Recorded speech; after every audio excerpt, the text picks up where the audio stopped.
first we will divide the hair into different compartments. Then we will start applying the darkest tone. For the darkest tone, I'm using my burnt umber, raw umber, and very less amount of lamp black. This is certainly the easiest way of painting the hair because painting each and every hair individually is humanly impossible. So we first define the darkest areas and then we fill in our middle tone. So for the middle tone, we'll be using our orange, burnt sienna, yellow ochre, and very less amount of raw umber. So just make sure to apply the tones in the same direction as the movement of the hair strands. We will fill in the spaces for the medium tone where we can see in the reference image. You have to observe the reference image properly. As we can see, the hair in the reference image is in warm tone, so we'll be using our orange along with burnt sienna as well, so that it looks realistic in the end.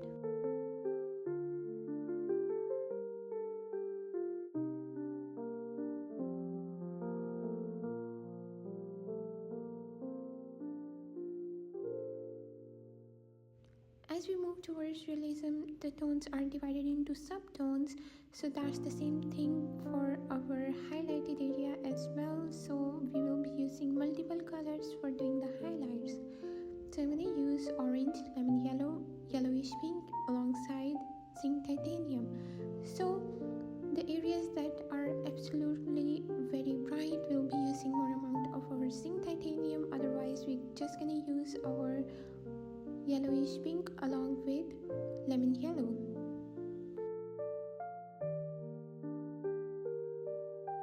Now the most important thing that we have to keep in our mind is the direction of our brush. Yes, so the direction of our brush is gonna be in the same direction as the movement of the hair strand, okay? In this way you will achieve a very realistic hair overall. So as this is the oil painting, we have to be really patient about it. First you have to observe the reference image properly and then try to add each and every detail in your painting, and I'm pretty sure you're gonna ace it.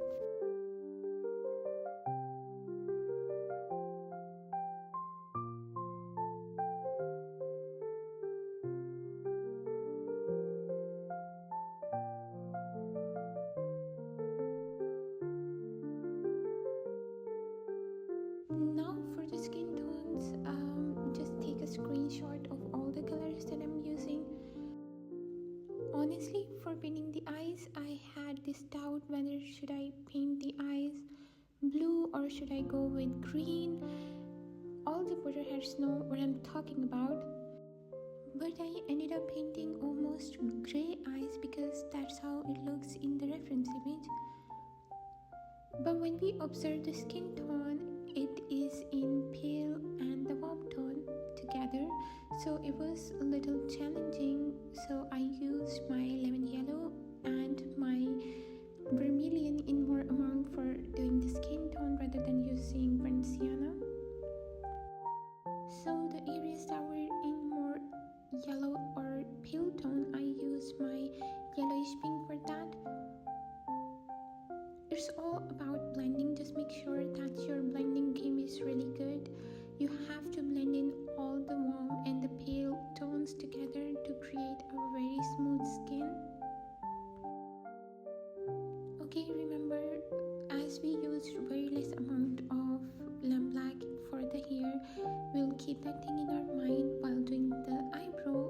First, we will be creating the shape of eyebrow using very less amount of color, which is gonna be our burnt sienna and raw umber, and then we will add the hair using little bit amount of black and more amount of raw umber.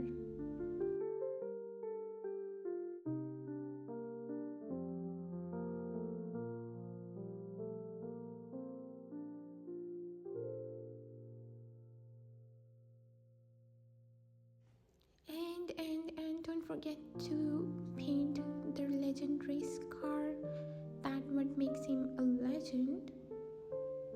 So for this scar I used cadmium red along with burnt sienna.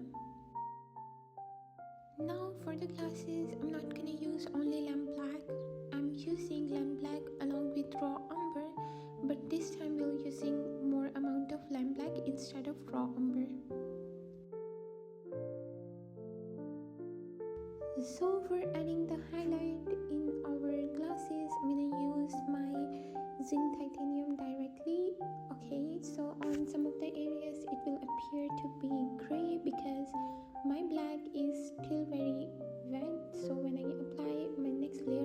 it starts blending with the previous tone.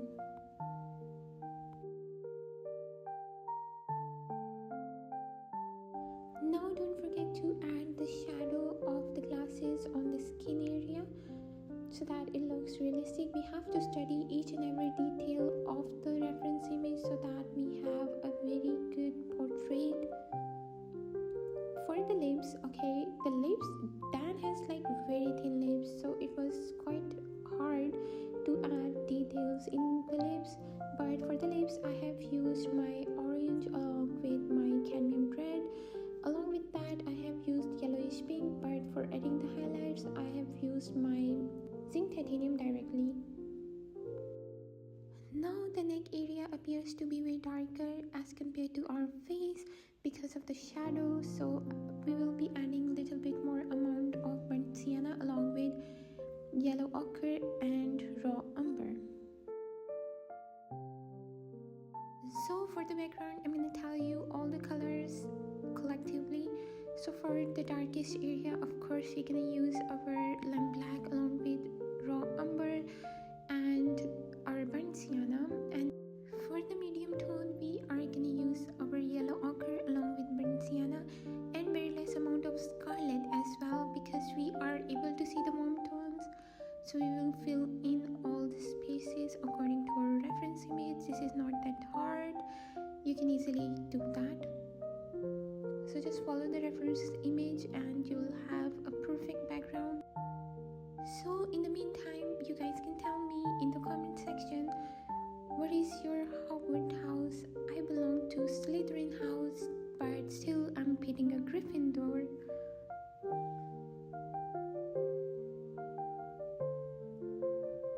My favorite character in Harry Potter is not Harry Potter. That's gonna be Severus and Draco. And personally, I like Bellatrix as well.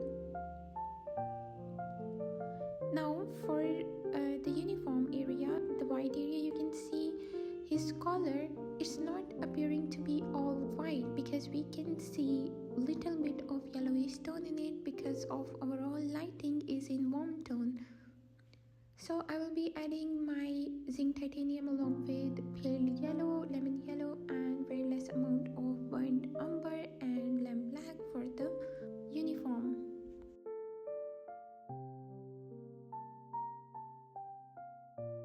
Alright, now for doing the dress robe, I'm gonna use my lamp black, but in some of the areas where we can see the folds, for that I'm gonna use my zinc titanium in very less amount and little bit amount of raw umber as well, along with black of course.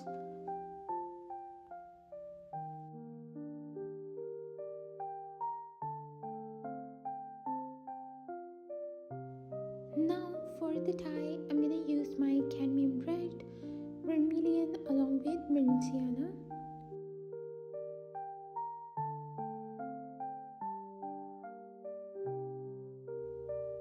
Just make sure to follow the reference image as it is so that our tie also looks realistic.